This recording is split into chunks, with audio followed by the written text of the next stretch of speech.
Bueno, vamos a introducir al tema de funciones multivariables. En cálculo 1,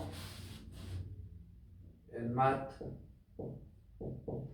1101, decíamos una función y igual a f de x, en la cual podemos distinguir x como variable independiente.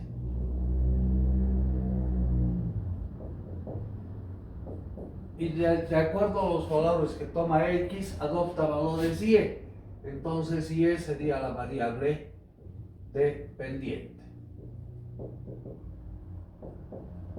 En cálculo 2, estos conceptos que se veían en cálculo 1 los vamos a ir generalizando.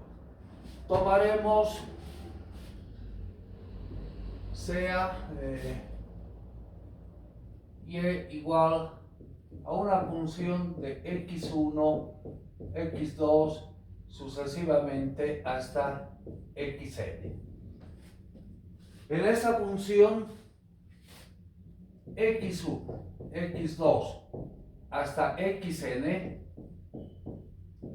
son variables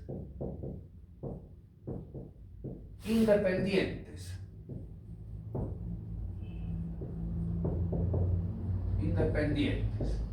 Y de acuerdo a los valores que tomen estas variables, adopta y un valor. Entonces y sería una variable dependiente.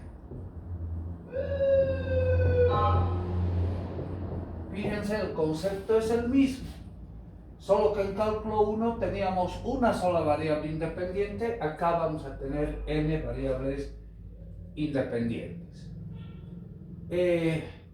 Un concepto importante que se ve en cálculo 1 es la definición del límite. ¿Cómo definimos el límite de una función? El límite de una función f de x cuando x tiende a x0 es igual a L cuando en valor absoluto f de x menos el valor del límite es menor a una cantidad de epsilon si el entorno reducido x menos x sub 0 es mayor a 0 y menor a delta. Esa es la definición del límite. X sub 0 en nuestro caso se llama punto de acumulación y esta expresión representa el entorno reducido. Esa definición del límite en funciones multivariables se conoce como límites reiterados.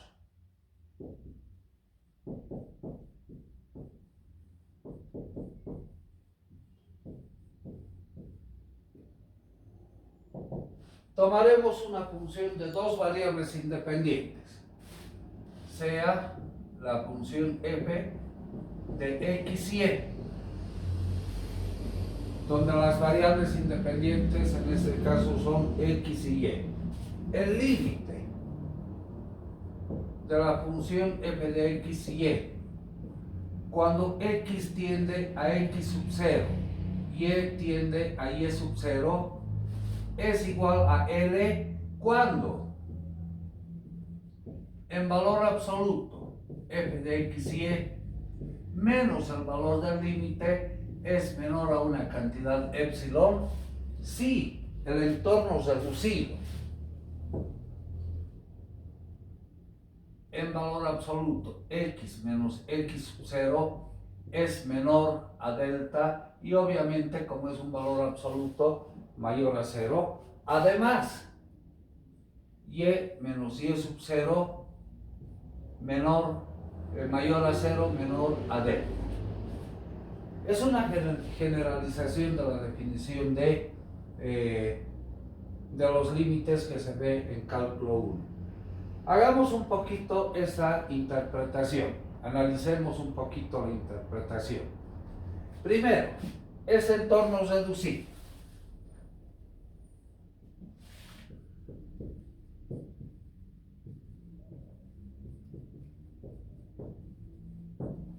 vamos a decir x menos x sub 0 menor a delta. Esa cantidad va a ser siempre mayor a 0, ¿no? Entonces, despejemos x. De acá x va a ser menor a delta más x sub 0.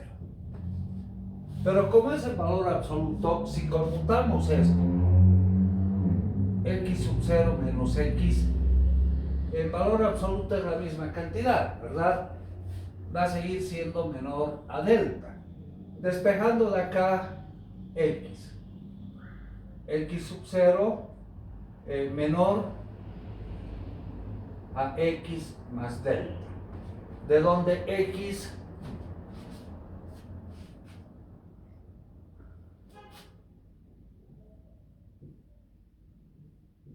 va a ser mayor a x sub 0 menos delta.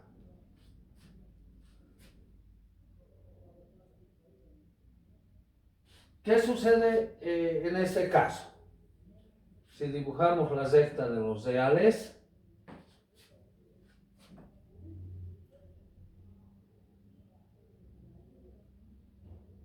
el punto x sub 0 más delta, es un intervalo abierto, hasta x sub 0 más delta.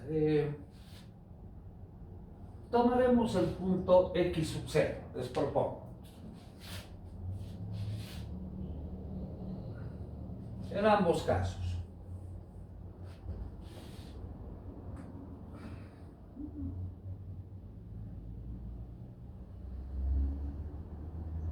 X sub 0 menos delta menor a x.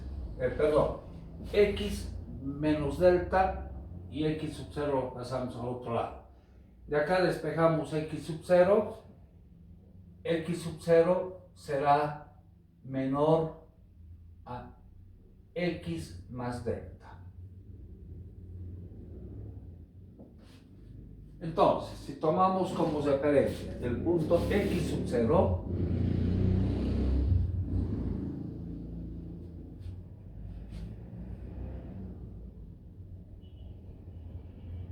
x menos delta, y acá vamos a tener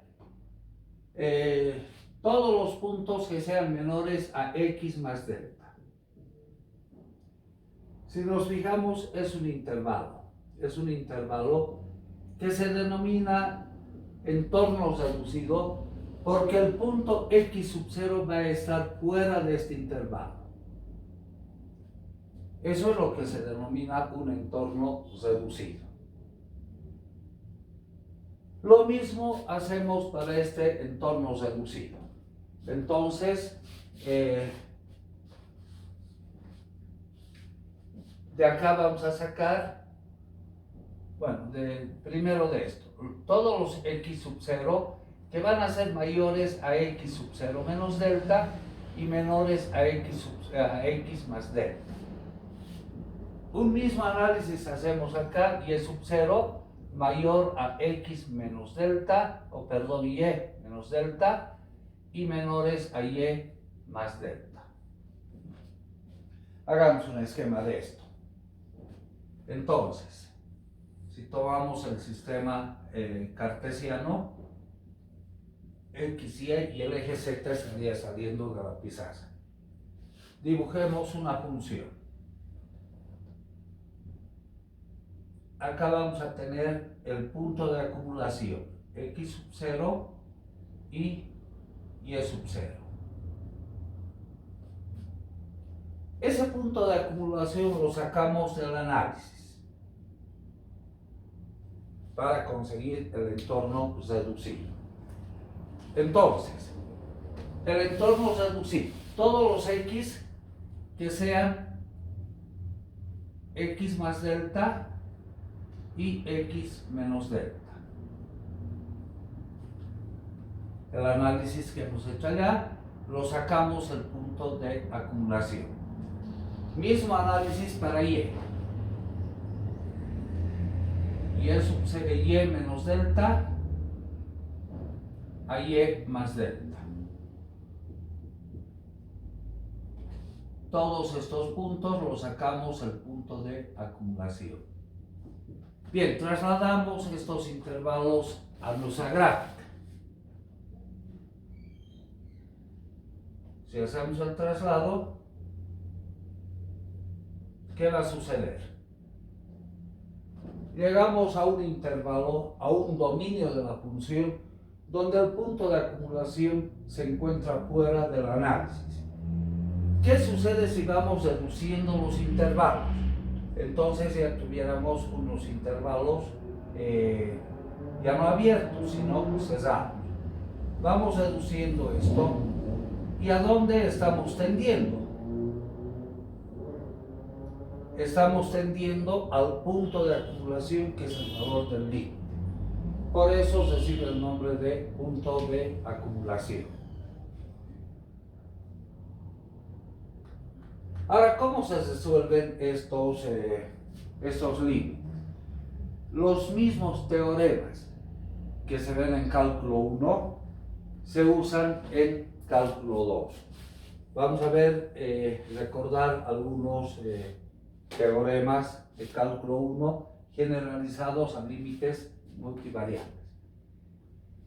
Diremos, si tomamos dos funciones, f de x y g de x y, el límite de la función f de x y cuando x tiende a x sub 0, y tiende a y sub 0, llamémoslo L1. Y el límite de la función g de x y cuando x tiende al mismo punto de acumulación, x0, y tiende a y0, llamémoslo L2. Primer teorema. Dice, el límite de la suma de estas funciones, f más g, cuando x tiende a x0, y tiende a y0, es igual a la suma de los límites, es decir, L1 más L2. Segundo teorema. El límite del producto de estas funciones cuando x tiende a x0 y tiende a y0 es igual al producto de sus límites, L1 por L2. Tercer teorema. El límite, teorema 3.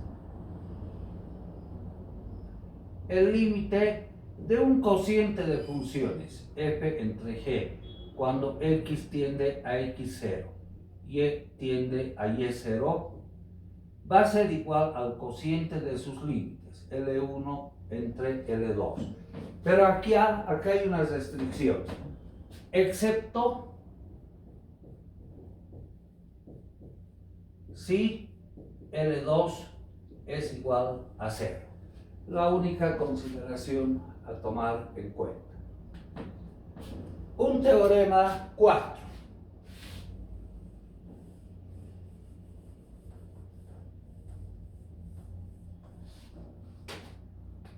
El teorema 4, el límite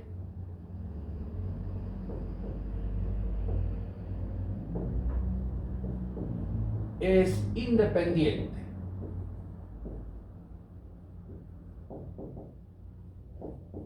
de la trayectoria.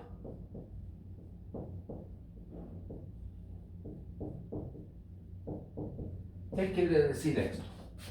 Vamos a la interpretación que hemos visto acá. Tomamos un punto de partida, este. El siguiente punto puede ser acá. Vamos uniendo. El siguiente acá.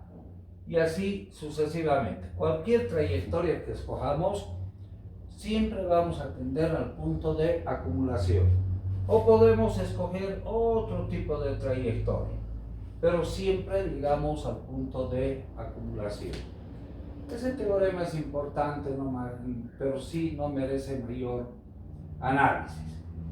¿Cómo se resuelven estos límites?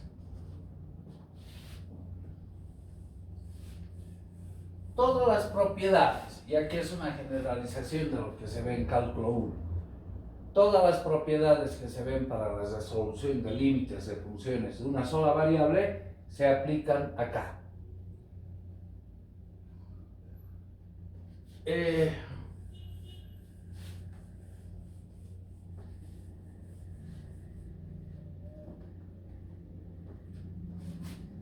Dos procedimientos equivalentes. El límite de una función f de x y e cuando x tiende a x sub 0 y e tiende a y sub 0.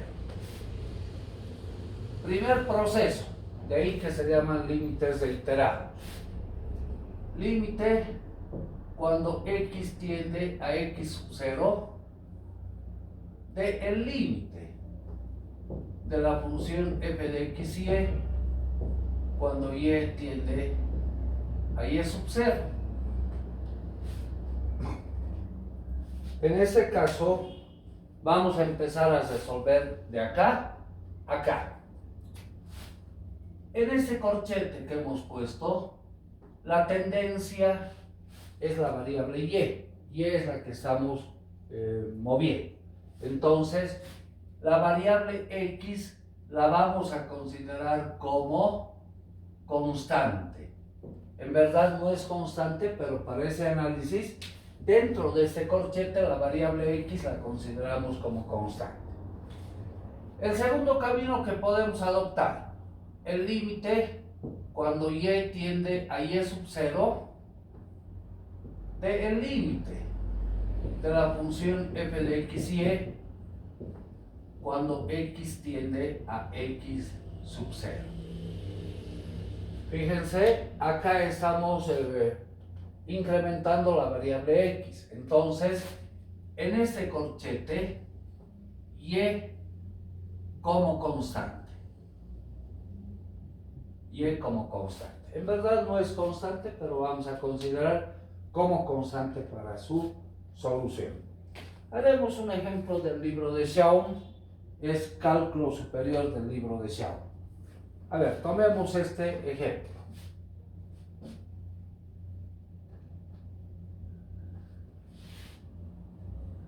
Un ejemplo sencillo.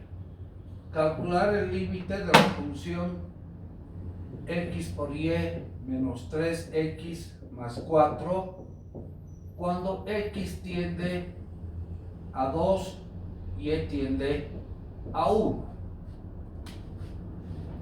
Por los dos caminos.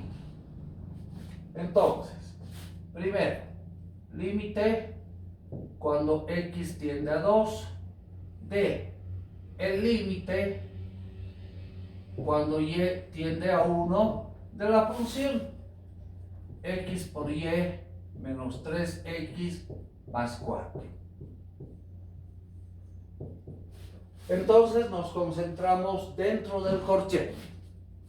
El límite cuando x tiende a 2. Reemplacemos la tendencia y vemos si existe indeterminación. Si y tiende a 1, acá tendríamos x por 1 menos 3x más 4. Si vemos, esto no es indeterminación. Entonces continuamos, resolvemos con límites que fueran de una sola variable. Ahora reemplacemos la tendencia. Si x tiende a 2, acá tendríamos 2 menos 3 por 2 más 4. Esto va a ser 2 menos 6 más 4. 2 más 4, 6. Menos 6, el resultado 0. No es indeterminación. Entonces ese límite vale 0. Hagamos por el otro lado. El límite cuando y tiende a 1 de el límite de x por y menos 3x más 4 cuando x tiende a 2.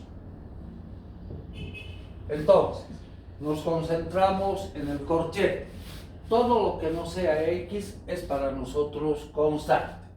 Esto va a ser límite cuando y tiende a 1. Reemplacemos la tendencia y vemos si hay indeterminación para hacer algún proceso algébrico y eliminar la indeterminación. Si x vale 2, sería 2 veces y menos 2 por 3 menos 6 más 4.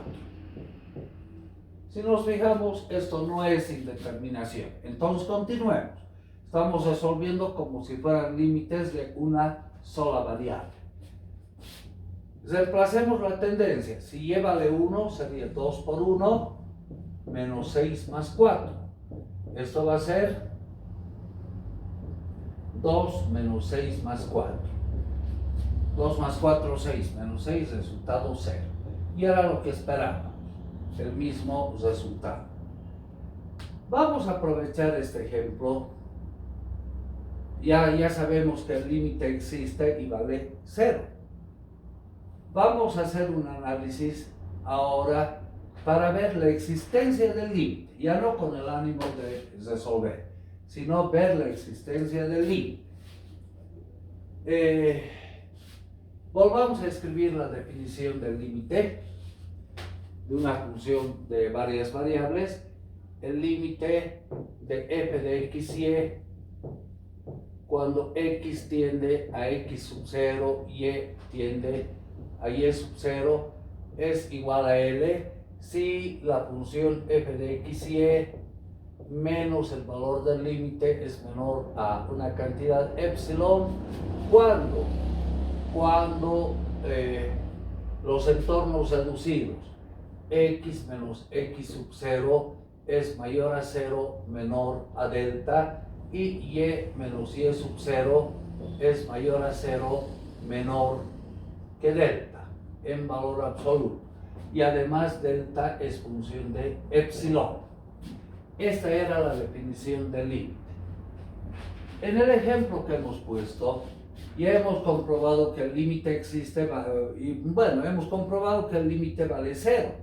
Ahora queremos ver la existencia del límite. Entonces, aunque el ejemplo no nos pide, volvamos al caso.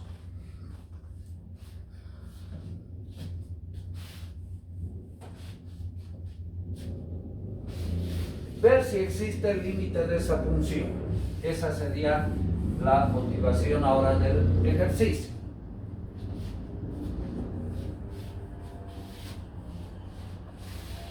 Eso vamos a comprobar simplemente si la función cumple con la definición, exactamente con la definición. Entonces, ataquemos primero los entornos reducidos, las tendencias. X menos x sub 0, en nuestro caso, x menos 2 va a ser menor que delta y obviamente mayor que 0. Vamos a definir el intervalo. X, despejando, va a ser menor a delta más 2, ¿verdad? Y por otro lado, si conmutamos el orden en el valor absoluto, 2 menos x también será menor a delta y mayor a 0. Despejemos el valor de x. X lo voy a pasar al otro lado. Entonces, x va a ser mayor, pasando al otro lado, a 2 menos delta. Entonces, este entorno reducido nos define el intervalo, los valores de x que por un lado son mayores a 2 menos delta y menores a delta más 2 o 2 más delta. Esta sería la tendencia de los valores de x en ese intervalo, que se llama entorno reducido porque el punto de acumulación, el punto 2, estaría fuera. Lo mismo para y. Y menos 1 menor a delta y mayor que 0. Entonces, de aquí sacamos que y va a ser menor a 1 más delta, por un lado. Si conmutamos el orden, 1 menos y menor a delta mayor a 0. Entonces, despejando y será mayor a 1 menos delta. Y definimos el intervalo entorno reducido, todos los valores de y, que por un lado son mayores a 1 menos delta y menores a 1 más delta. Esos dos son los entornos reducidos. Ahora, con estos entornos reducidos vamos a ir generando la función de la cual queremos ver si el límite existe. Primero, el producto de x por y. Voy a multiplicar estos dos intervalos, esos dos entornos. En una desigualdad, el producto de los términos centrales va a ser mayor al producto de los primeros miembros y va a ser menor al producto de los segundos miembros. Entonces, x por y va a ser menor al producto de 2 menos delta multiplicado por 1 menos delta, y va a ser menor al producto de los segundos miembros, 2 más delta por 1 más delta. Desarrollando, 2 por 1, 2, menos 2 delta, menos 3 delta, menos con menos más delta cuadrado, menor a x por y menor al producto de los segundos miembros, 2 por 1, 2, 2 delta más 3 delta, ¿no? 3 delta más delta cuadrado. Bien, este desarrollo lo voy a escribir por acá. X por y va a ser mayor a 2 menos 3 delta más delta cuadrado, y va a ser menor a 2 más 3 delta más delta cuadrado. Bien, de la función ya hemos generado x por y. Ahora vamos a generar esta parte, 3x. En este entorno voy a multiplicar miembro a miembro de la desigualdad por 3, no cambia la desigualdad. Entonces tendríamos 3 por 2 menos delta menor a 3 por x y menor a 3 por 2 más delta. Desarrollar. Esto va a ser 6 menos 3 delta menor a 3x y menor a 6 más 3 delta. Bien, en esa desigualdad tengo que generar menos 3x, entonces multiplicamos por menos 1. Miembro a miembro de la desigualdad cambia el sentido de la desigualdad, es decir, menos 1 multiplicado por 6 menos 3 delta ahora será mayor a menos 3x, y va a ser esto mayor a menos 1 por 6 más 3 delta. Cambia el sentido de la desigualdad, ¿verdad? Desarrollando sería menos 6 más 3 delta mayor a menos 3x, pongamos con un paréntesis, y va a ser mayor a menos 6 menos 3 delta. Bien, hemos generado la función menos 3x. La ordenaremos y lo ponemos acá. Menos 3x, por un lado va a ser mayor a menos 6 menos 3 delta. Menos 6 menos 3 delta. Y va a ser menor a menos 6 más 3 delta. Menos 6 más 3 delta. ¿Qué tenemos que hacer con estas dos expresiones? Sumarlas. Entonces, si las sumamos, las desigualdades se mantienen. Vamos a tener en el centro x por y menos 3x. Va a ser mayor a la suma de los segundos miembros. Voy a ordenar. Delta cuadrado, menos 3 delta, menos 3 delta, menos 6 delta, 2 menos 6 menos 4. y va a ser menor a la suma de los segundos miembros, ordenando delta cuadrado más 6 delta menos 4. Bien, hasta acá hemos generado esta parte de la función. Ahora, en la desigualdad debemos sumar miembro a miembro 4. Si sumamos una cantidad positiva en desigualdades, se mantienen las desigualdades. Entonces vamos a sumar miembro a miembro 4. X por y menos 3x más 4. Va a ser mayor. Delta cuadrado menos 6 delta menos 4 y más 4. Sumamos. Por otro lado, va a ser menor a delta cuadrado más 6 delta menos 4 más 4. Acá menos 4 con más 4 se va en las desigualdades. ¿Y qué nos queda? Que x por y menos 3x más 4, que es la función ahora completa, de la cual queremos ver si existe el límite, va a ser mayor a delta cuadrado menos 6 delta. Y va a ser menor a delta cuadrado más 6 delta. Bien, a esto estamos llegando. De los entornos reducidos de la definición hemos sacado esta desigualdad. Ahora, tenemos en cuenta que delta es función de epsilon. ¿Qué característica tiene este epsilon? Es mayor a una cantidad en valor absoluto. Esta cantidad de epsilon siempre va a ser mayor que 0, porque es mayor a una cantidad en valor absoluto. Nunca va a ser negativa. Entonces seleccionemos cualquier delta en función de epsilon, pero que sea mayor a 0. Sea, por ejemplo, sea delta epsilon sextos. Cualquier valor de epsilon, pero mayor que 0. Y veremos si esto se va a cumplir.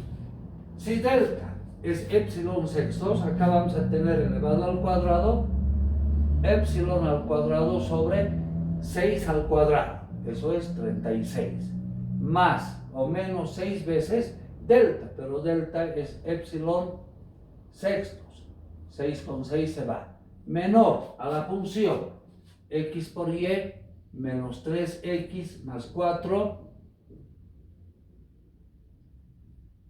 menor delta al cuadrado, epsilon al cuadrado sobre 36, más 6 por epsilon, que es epsilon sextos. Acá 6 con 6 se va. ¿A qué estamos llegando? Epsilon al cuadrado sobre 36 menos epsilon menor a la función x por y menos 3x más 4 y menor a epsilon al cuadrado sobre 36 más epsilon. Ahora la pregunta. Cualquier valor que tome epsilon, pero epsilon es siempre mayor, una cantidad mayor que 0. ¿Se va a cumplir esto o no? Si epsilon hacemos igual a 1, por ejemplo, 1 al cuadrado sobre 36, menos 1, va a ser menor a esto, y 1 al cuadrado sobre 36 más 1. ¿Se cumple que esta cantidad es menor que esta? Toda la vida, ¿verdad? ¿Habrá ahora algún valor de epsilon positivo para el cual esta desigualdad no se va a cumplir? No, ¿verdad? Entonces, ¿qué podemos afirmar? Que la definición se cumple. Como conclusión, esta función tiene límite en ese punto de acumulación. Eso sería tal vez lo más interesante de esa parte de límites. Son límites reiterados, se los resuelve como límites de una sola función. Primero resolvemos lo que está en el corchete y luego vamos al otro límite, ¿no? Entonces, todas las aplicaciones, las consideraciones que se hacen en cálculo 1 para la solución de límites se cumplen en cálculo 2. Bien. Estos conceptos los han estudiado con bastante detalle en Cálculo 1. Yo los voy a pasar un poco rápido, porque lo que nos interesa en este capítulo es llegar a la definición de derivadas parciales.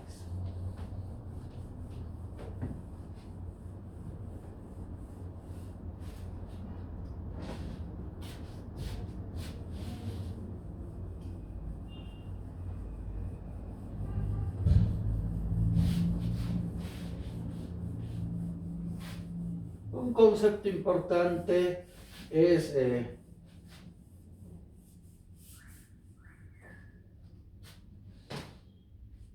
continuidad de funciones.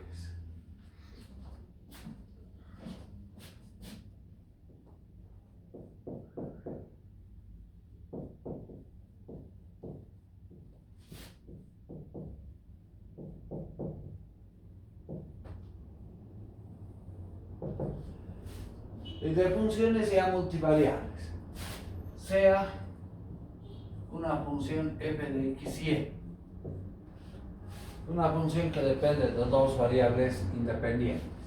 Diré, la función f de x y y es continua en el punto x0 y y0. Sí. Ahora existen axiomas equivalentes. Primero,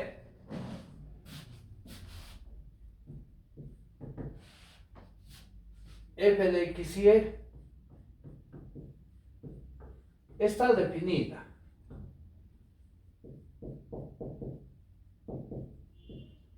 en ese punto. Es decir, pasa por ese punto. En forma equivalente, podemos decir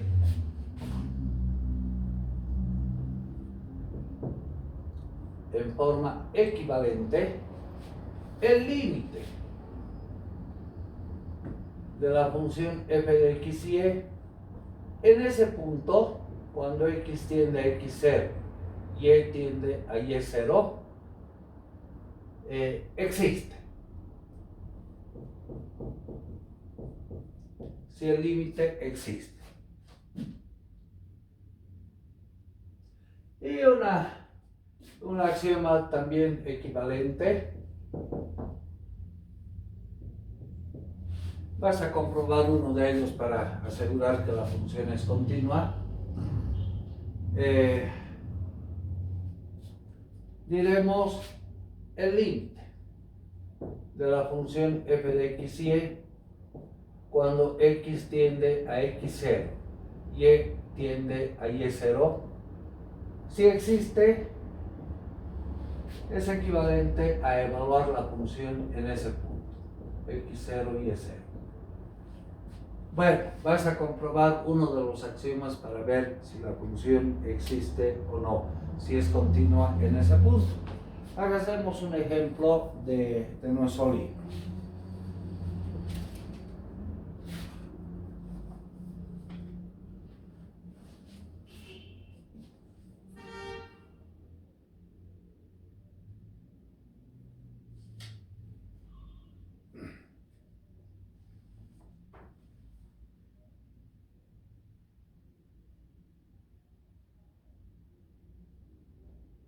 Ya, hagamos este. Dice ver si la función es continua.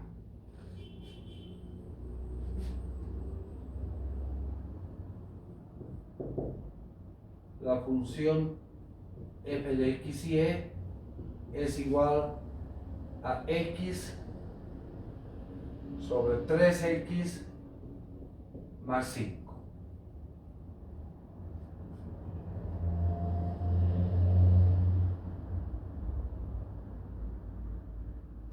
Bien, analizar si esa función es continua o no.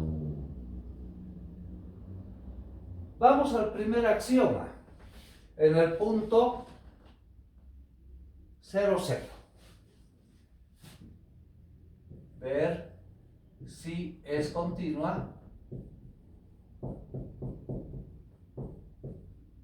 en el punto 0, 0. El primer axioma. Veremos si la función está definida cuando x vale 0 y y vale 0. Entonces, f de 0, 0, x vale 0, 3 por 0, más 5. Más 5, más 5y. Más 5